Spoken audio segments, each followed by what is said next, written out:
Flavio Pitera. Hoy vamos a hablar de las redes sociales y de la vida privada y la vida pública.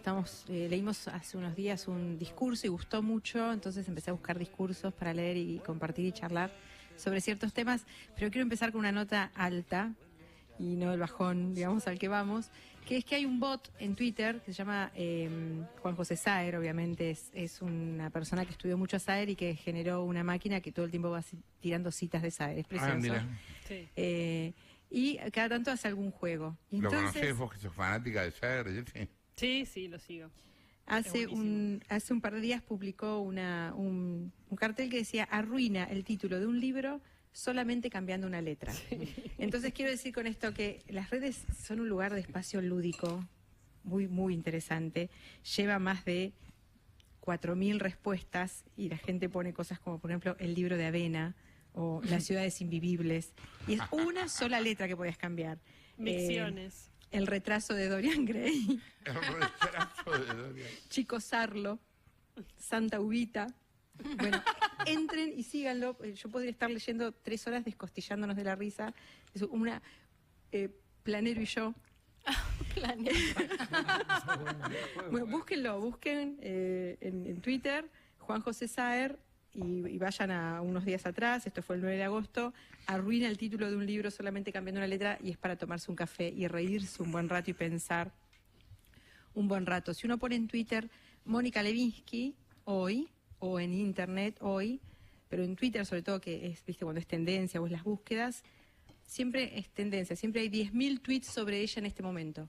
¿Que cada día? Todos los días, lo hice desde la semana pasada, todos Mirá. los días. Increíble. Y hace unos días alguien, o sea, yo no entraba a ver mucho los tweets, sí entré a ver qué había, pero no demasiado, pero hace unos días hubo uno que es espantoso y que fue denunciado, y creo que por suerte ya debe estar bloqueado, que era una foto del presidente, de Bill Clinton, sentado en el escritorio, y dice: tal vez ustedes sean muy jóvenes para recordarlo, pero en esta foto hay 2 personas. Mónica. Qué mal gusto. No es tan Horrible. sí, pero no es tan espantoso, les prometo, el tuit como las respuestas. Como la cantidad de respuestas que recibió el tuit de apreciación de Mónica Lewinsky.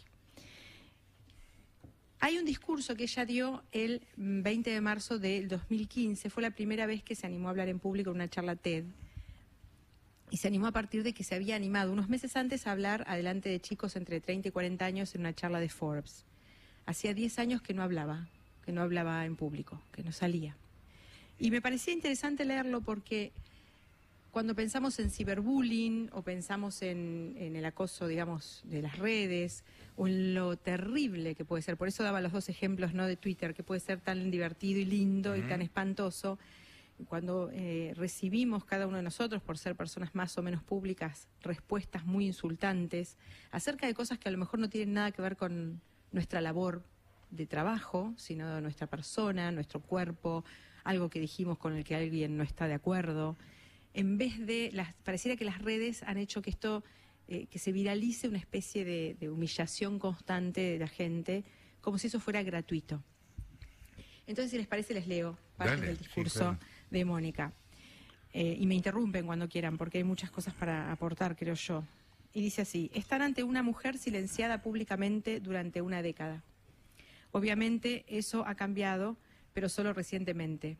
Fue hace varios meses cuando di mi primer discurso público importante en la cumbre de Forbes para menores de 30 años, entre 1.500 personas brillantes, todas menores de 30. Eso significa que en 1998 el mayor del grupo tenía solo 14 años y el más joven solo 4. Bromeé con ellos acerca de que solo algunos habrían oído hablar de mí a través de canciones de rap. Sí, estoy en canciones de rap, casi en 40 canciones de rap. Pero en la noche de mi discurso sucedió algo sorprendente. A la edad de 41, un chico de 27 años quiso seducirme. Dice: lo sé, sí, es encantador, y yo me sentí halagada y lo rechacé. ¿Saben cuál fue su fallido argumento para seducirme? Que podía hacerme sentir de nuevo como de 22. Más tarde pensé que probablemente sea la única persona de más de 40 que no desea tener 22 años de nuevo. A la edad de 22 años me enamoré de mi jefe y a la edad de 24 descubrí las devastadoras consecuencias. Quisiera que levanten las manos aquí quienes a los 22 años no cometieron un error o hicieron algo que lamentaron. Sí, me dice, eso es lo que yo pensaba, porque mucha gente levanta la mano, obviamente, la mayor parte de la gente en la audiencia levanta la mano. Como yo, a los 22, puede que algunos de ustedes también tomaran vías equivocadas y se enamoraran de la persona equivocada, tal vez incluso de su jefe. A diferencia mía, sin embargo, su jefe probablemente no era el presidente de Estados Unidos. Por supuesto, la vida está llena de sorpresas. No pasa un día sin que se me recuerde mi error. Y lamento ese error profundamente. En 1998, después de haber sido arrastrada a un romance dudoso, me vi envuelta en el centro de una vorágine política, jurídica y mediática como nunca había visto antes. Recuerden, tan solo unos pocos años antes, las noticias se consumían solo a través de 3 fuentes: leyendo un periódico o una revista, escuchando radio o viendo televisión. Eso era todo. Pero ese no era mi destino. En cambio, ese escándalo llegó a ustedes mediante la revolución digital.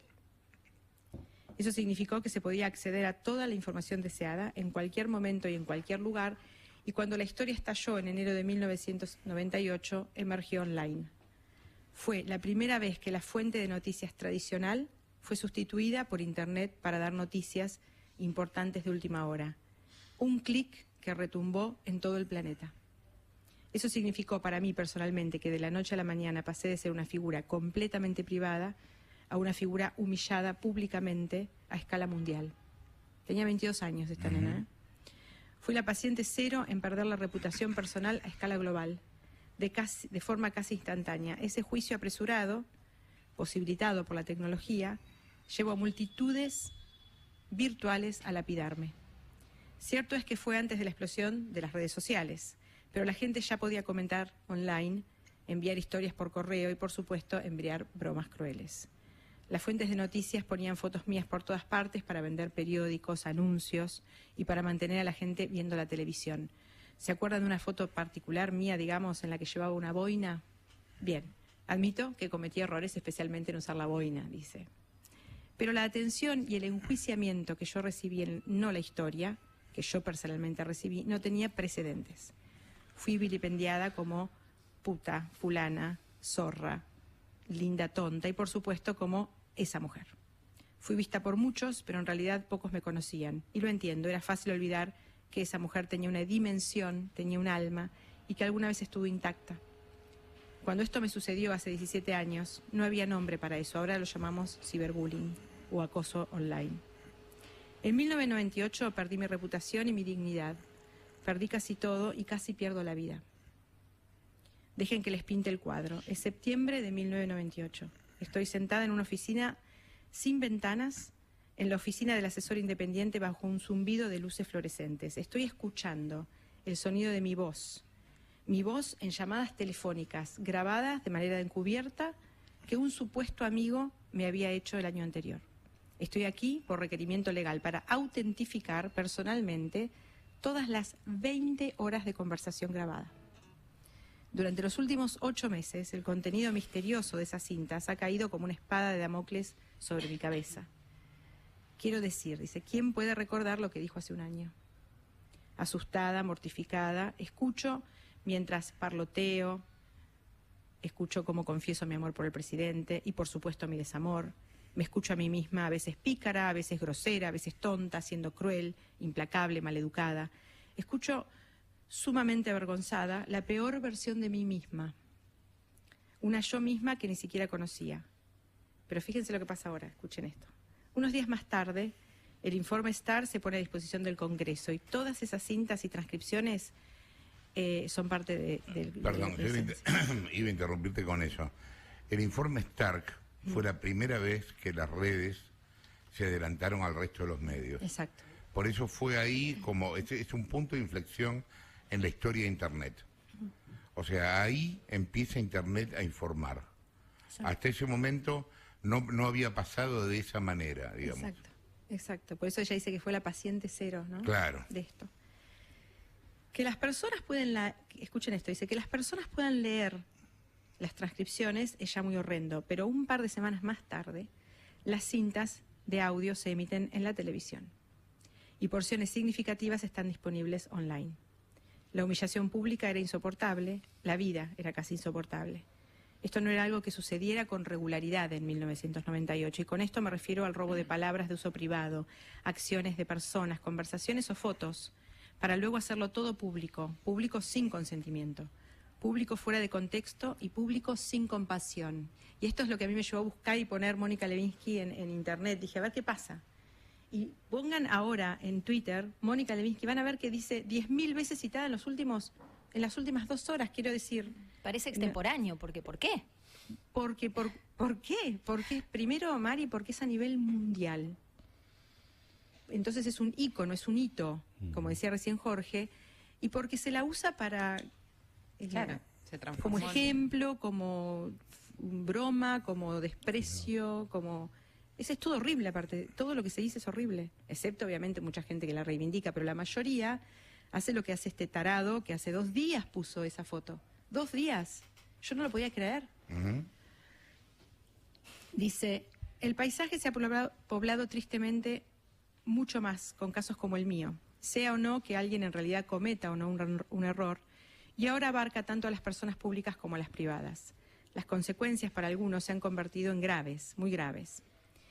Estaba hablando por teléfono con mi mamá en septiembre de 2010 y estábamos hablando de la noticia de un estudiante de primer año de la Universidad de Rutgers llamado Tyler Clementi.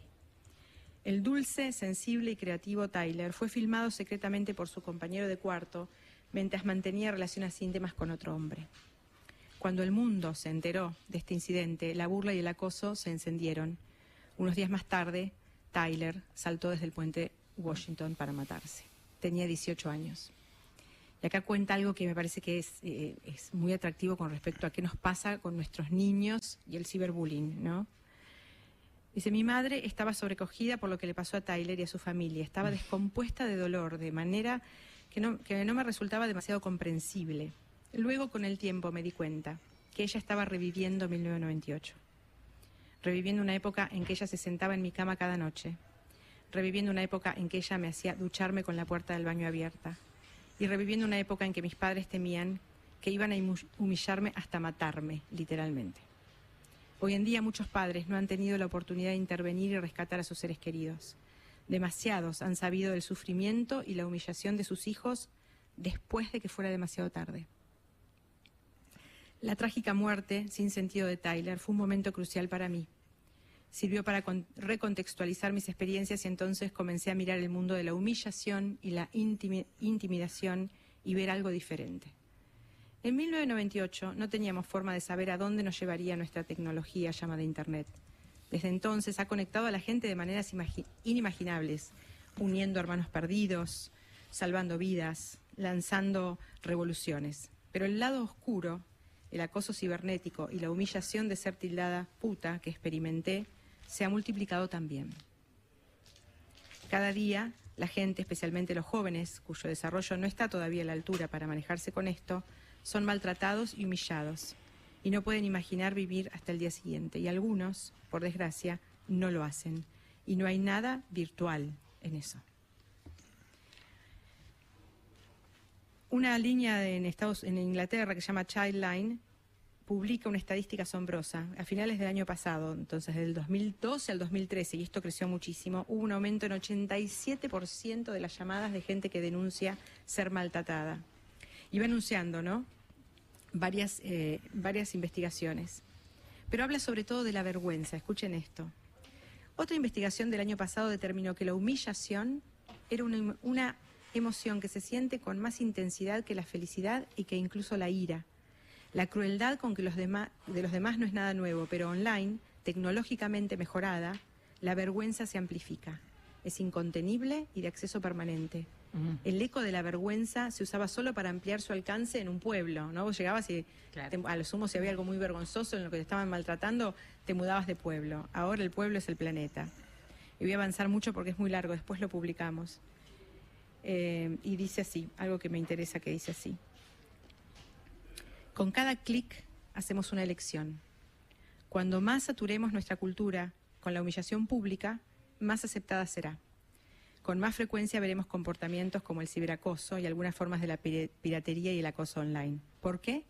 Porque todos ellos tienen la humillación en su médula. Este comportamiento es un síntoma de la cultura que hemos creado. Piensen en ello. Cambiar el comportamiento comienza con cambiar creencias. Hemos visto que eso es verdad con el racismo, la homofobia y un montón de otros sesgos. Cambiar las creencias sobre el matrimonio entre personas del mismo sexo, por ejemplo. Claro. En lo que a nuestra cultura de la humillación se refiere, lo que necesitamos es una revolución cultural. La humillación pública como deporte sanguinario tiene que acabar. Necesitamos comunicarnos con compasión, consumir noticias con compasión y hacer clic con compasión. Basta solo, y es muy fácil, con imaginarse caminar 1 kilómetro en el titular de otra persona. Dice, me gustaría terminar con una nota personal. En los últimos 9 meses, la pregunta que más se ha planteado es ¿por qué? ¿Por qué ahora? ¿Por qué saqué de la cabeza de mi escondite? Ustedes pueden leer entre líneas y estas preguntas y la respuesta no tiene nada que ver con la política ni con nada. La respuesta estrella es porque era y es el momento de dejar de caminar en puntillas por mi pasado, el momento de dejar de tener una vida de desgracia y el momento para recuperar mi narrativa. No se trata solo de salvarme a mí misma. Cualquier persona que sufra de vergüenza y humillación pública tiene que saber una cosa: se puede sobrevivir. Es duro, puede que no sea indoloro, ni rápido, ni fácil, pero se puede insistir en un final diferente a tu historia. Ten compasión de ti mismo y de los demás. Todos merecemos compasión y vivir tanto online como fuera de la internet en un mundo más compasivo. Flavia Pitela, señores.